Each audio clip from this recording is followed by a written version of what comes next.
क्या आपकी क्लास में भी बच्चे एक दूसरे की नकल करके ड्राइंग्स बना रहे हैं? ये तो बहुत ही अच्छी बात है। आइए जानते हैं क्यों। नकल शब्द को हम बहुत नेगेटिव मानते हैं। ऐसे में कई टीचर्स के मन में ये सवाल आता है कि आखिर बच्चों की इस आदत को कैसे सही किया जाए। नकल करने वाले बच्चों को देखकर अक्सर लगता है कि वो अपनी तरफ से कुछ सोच नहीं रहे हैं, लेकिन बच्चों के सीखने के प्रोसेस को थोड़ा गहराई से समझने की जरूरत है।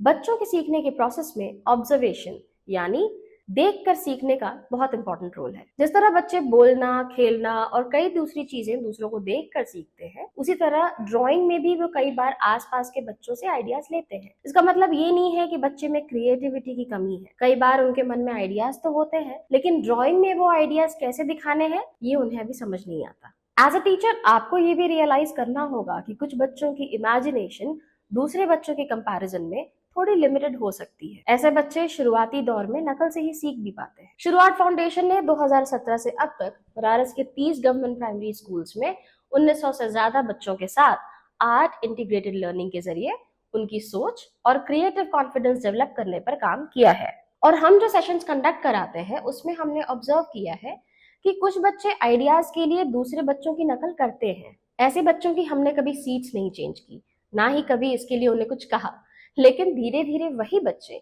अब खुद से अपनी ड्राइंग्स बनाते हैं। तो कह सकते हैं कि शुरू में इन बच्चों को आइडियाज के लिए दूसरे बच्चों की मदद लेनी पड़ी, लेकिन बाद में यही बच्चे अपनी सोच खुद से डेवलप करते गए। इस एक्सपीरियंस से हमें एक और इम्पोर्टेंट बात समझ आती है कि हर बच्चे की सोचने और सीखने की कैपेसिटी एक जैसी नहीं होती। कुछ बच्चे के दिमाग में तुरंत नए आइडियाज आते हैं, जबकि कुछ बच्चों को शुरुआत में दूसरों के काम से सीखने की जरूरत पड़ती है। इसलिए जब कोई बच्चा दूसरे की ड्राइंग देखकर बनाता है तो हमें केवल ये नहीं देखना है कि वो नकल कर रहा है, हमें ये भी समझने की कोशिश करनी चाहिए कि वो सीखने के प्रोसेस के किस स्टेज में है। आर्ट और एजुकेशन से जुड़ी इसी तरह की और भी इंटरेस्टिंग जानकारियों के लिए हमारा चैनल अभी सब्सक्राइब कर लें और बेल आइकन प्रेस करना ना भूलें ताकि हमारा अगला वीडियो आपसे मिस ना हो।